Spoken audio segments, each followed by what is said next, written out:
Hey there, everyone. Thank you for watching. As always, I really do appreciate it. This is going to be a multi-part episode. For those of you who have looked at my Smug Mug page, a link to which is in the description for this channel, and looked at my projects and whatnot, you probably have realized that I tend to gravitate towards arts and crafts style furniture, or mission style furniture. Have for some time. I just like that style. I like the joinery. I like the timelessness. I like the proportionality of the design. Just like it. But I have strayed from that from time to time. Either if I've gotten a request for a specific piece from somebody that they want me to make, I've done that. Or if I just want to try something new and expand, what I do. And that's what this project is about. This is a multi-part episode because I'm doing a project. I decided to make a new counter height chair for our kitchen island. And I'm making a prototype in this project. And if it works out, I'll make a couple more perhaps, or I might change it and make something else. Or I kind of thought actually it might be interesting if I, like this experiment, perhaps I make two completely different chairs, and that way we have 3 different chairs at the island, which is kind of interesting. But anyway, that's what this episode is about. Multi-part episode is about me experimenting with something a little bit different than I've done mostly in the past. Many of you might know of I think, fairly well-known American woodworker named Sam Maloof, who's passed away. And I am not trying to present myself as a Sam Maloof expert in any way, but I've read about him, and I know about him, and I really have always liked his style of furniture. Definitely not, I would not classify it as arts and crafts. I wouldn't. But it's beautiful. Much more flowing. The joinery is different. More of his furniture has rounded edges. I mean, the seat alone is something that I think makes his style stand out. Just anyway, it's different from what I've typically done. And I wanted to I'm not saying that this project is a Sam Maloof style counter height chair, but I did want to borrow some of the design elements that you often find in his work. Again, the flowing lines and the joinery that kind of flows together, certainly the carved out seat, that kind of thing. So what I did is I went in SketchUp and designed a chair, did a rough layout of a chair. And you'll see it here. I didn't go through, again, the purpose for this layout was for me to get the proportionality the way I wanted, to get the height right, to get a general idea of the size of the elements that are going to make up this chair. And I added a couple things again with the seat layout and that kind of thing. I've added that piece, or tried to add that piece in SketchUp. But the plan has been that as I start to make this project, I'm going to incorporate those types of joint transitions and rounded corners and whatnot into the making of this chair. But this, anyway, again, is a rough layout of the chair. So I'm most of the way through by now, but I still have to make a few more components and finish sanding it and applying finish, obviously, and that kind of thing. So I'm thinking now this is probably going to be close to at least 3 episodes, or 3 parts to this episode. And this here is part 1. So again, thank you for watching. I hope you find this interesting. It was interesting for me, certainly. And let's get started. But before we get started, I just want to set this video up because I kind of go right into it. This video starts, I've already obviously bought the stock, bought the wood. I've chalked up the lumber to what components go where to have a general idea. And as we start this project, I have pulled out the stock that is going to make up the seat. And so I'm at the table saw about to cut that stock to begin the project. So now let's get started. Okay, so I've gone ahead and chalked up the lumber that I'm going to use for the seat for this bar stool.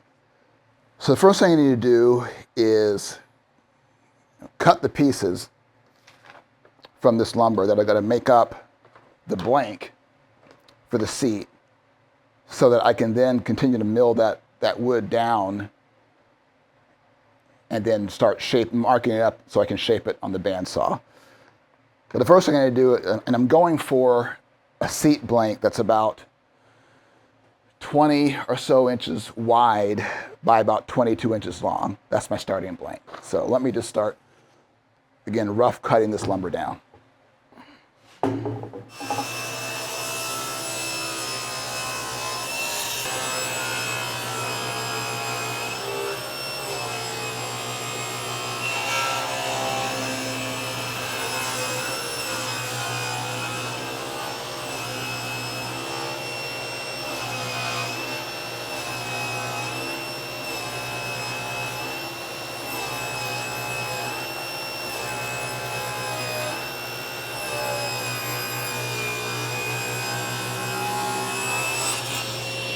That there was starting to bind. If you saw my episode on using a table saw, you'll know what I was doing there. I could feel it starting to bind. You can definitely see the burning. A little burning on this side, but much more on the end here, but I'll take that off with the joiner. So now that I put a fresh edge on these, let me continue milling them down.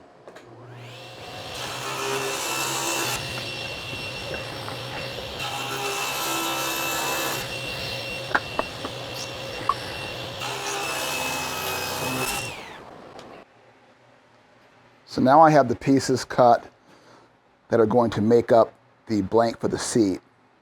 So the next thing I'm going to do is join them, take them over to the joiner, do the inside edges so that I can then begin to trace out the contours of the seat before bandsawing.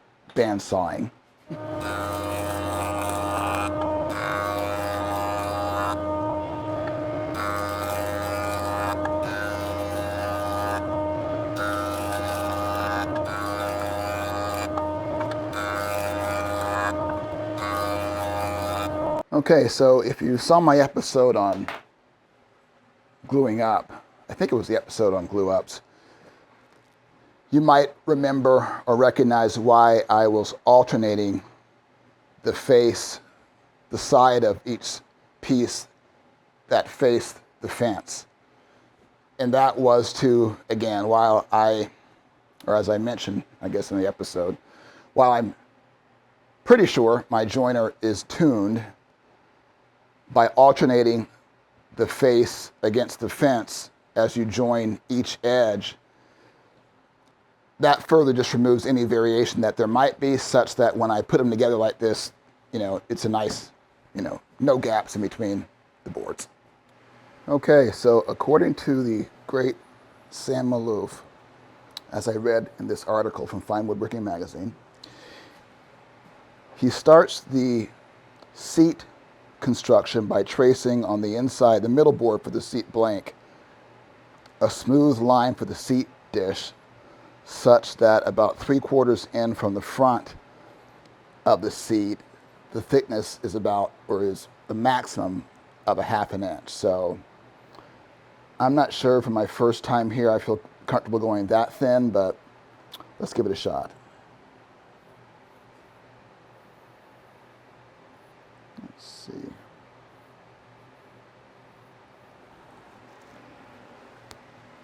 I don't think my butt is that round.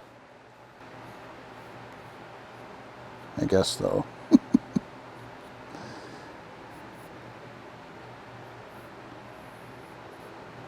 All right. That looks pretty good. All right. I took a little gym break. Now let's get back to it. I've traced out the line here for my butt, the butt scoop or whatever it is, and let me cut it out now with the bandsaw.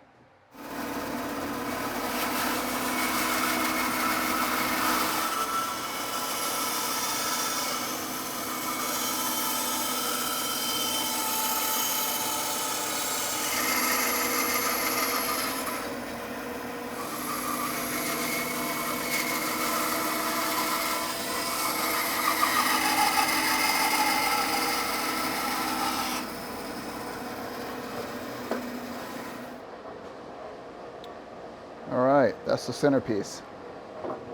Okay, so now the next thing I need to do is trace this curve on the inside edge, on this edge here of the adjacent boards. And I've added this chalk registration line because as I start cutting this out, I'm going to be removing the other marks to know what's what. According to the article, he used like dowels to reinforce the seat. I'm going to use these dominoes to reinforce the seat. But then I'm going to take these next two pieces over and I would trace this line. But then I need to angle the piece in the bandsaw so that as I cut out this piece here, I'm scooping it towards the other edge to finish making the seat bowl.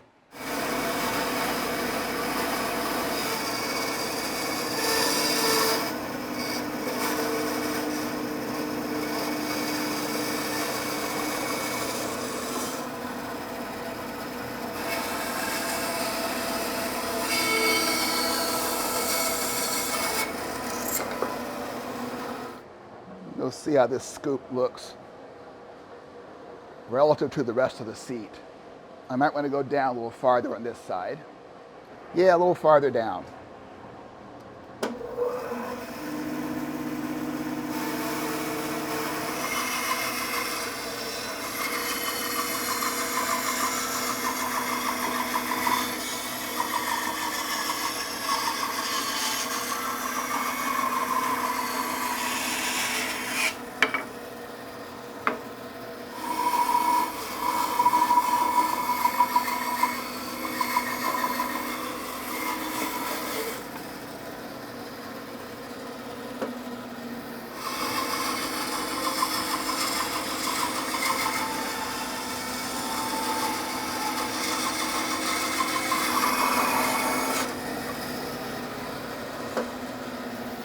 Okay, now I've roughed out the scoop on the seat slats here, or the components to make up the blank.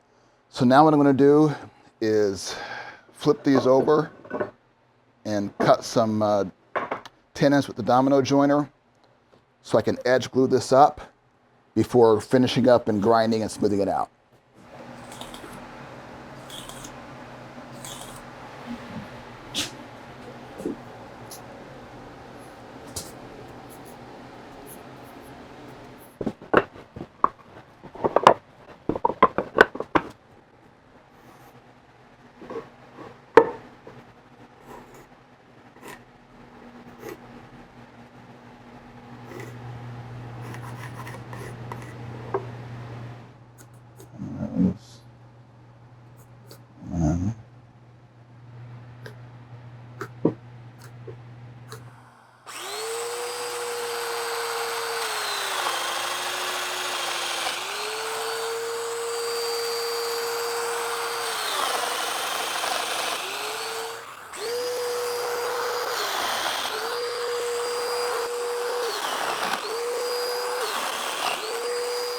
All right, so now I'm going to glue it up.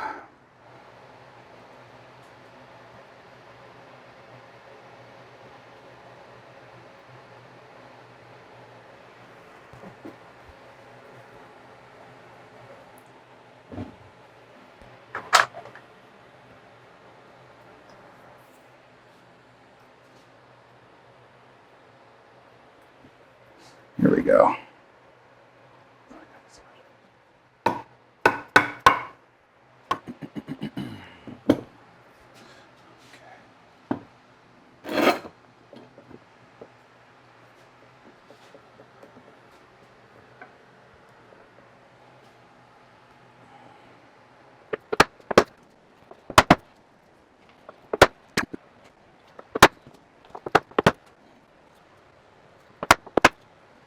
That sit overnight and continue shaping. Okay, the piece is set overnight. It's dry, and now I'm going to unclamp it. You know, right after I glued this thing up or clamped it up last night, I was kind of playing around with the grinder because I've actually not used this before. The last time I made a a little stool like this, I just sanded everything out with sandpaper. And when I made my kitchen table and chairs, this is what I used to shape the seat backs and the seat bottoms. I mean, it got the job done, but it was a nightmare. And so I've never used this product before with a grinder. And maybe some of you have, but I thought I'd give it a shot for this project. I was kind of messing around a little bit last night after as I said, I think I mentioned this already, after I finished gluing it up. And this is something I'm definitely going to have to do outside because it creates a lot of sawdust. But anyway, I think it's going to do a lot better than this. So I'm going to clean this up a little bit, take it over to my belt sander, square it up on the table saw, and then take it outside and try to shape out the butt dish.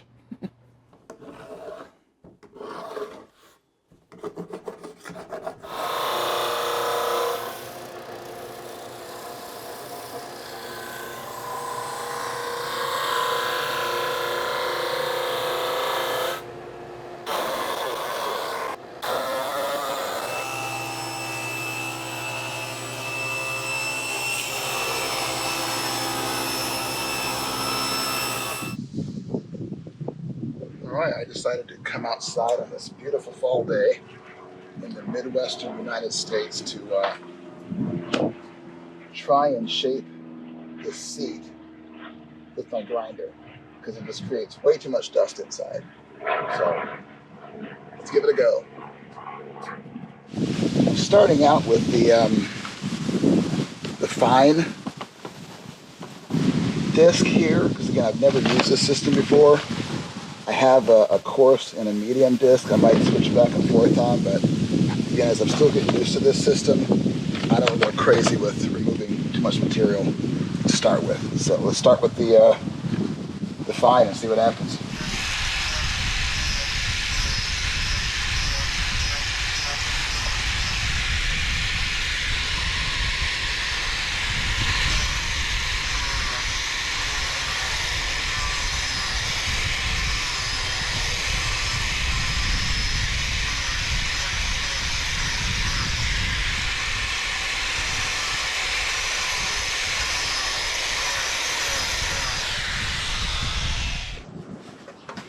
Alright, I get my face mask.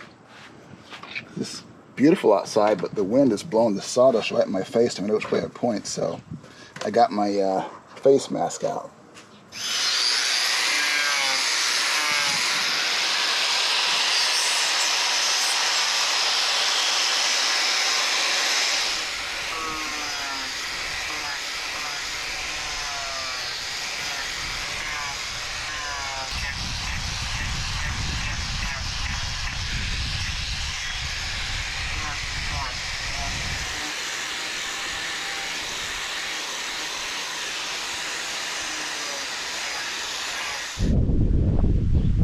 You know what? I'm gonna go sit in this thing and see what it feels like.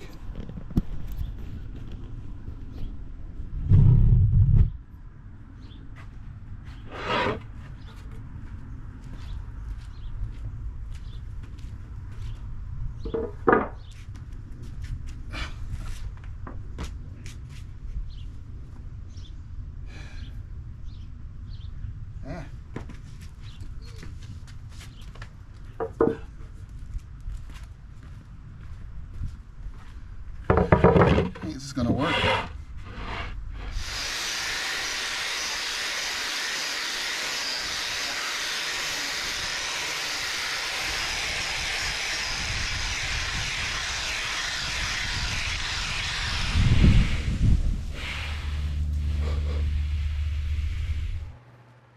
All right, so I've roughed out the seat outside with my grinder and the various grades of grinding wheels. And now I'm going to smooth it out with the sander. Start that process.